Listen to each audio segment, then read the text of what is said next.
Welcome to the Slop Farm. Enjoy the video.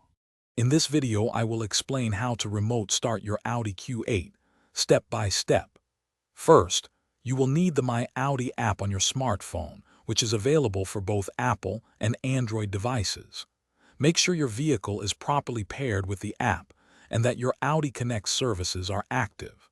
This connectivity is essential for the remote start feature to function correctly, providing you with convenient control over your vehicle. Before initiating remote start, several conditions must be met for safety and proper operation.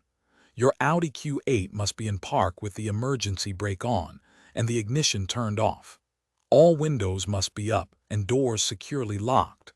Additionally, ensure your fuel tank has enough fuel, as a low fuel light will prevent activation. Once these are confirmed, open the MyAudi app and select the remote start icon. Then enter your 4-digit PIN or use Face ID. After successful activation, your Audi Q8's engine will run for 10 minutes, allowing the cabin to reach your desired temperature. The climate control system will default to the settings from your last drive, ensuring immediate comfort. You can utilize the remote start feature 2 times in a row. This allows for preconditioning your vehicle, whether warming it up on a cold morning or cooling it down on a hot afternoon, before you even step inside. Always remember crucial safety guidelines when using remote start. Never operate your vehicle in an enclosed space like a garage due to exhaust fumes.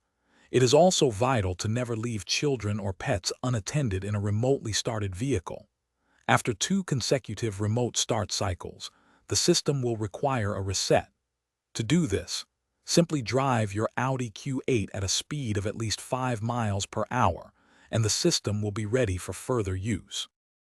Thanks for watching. Consider subscribing if we helped you today.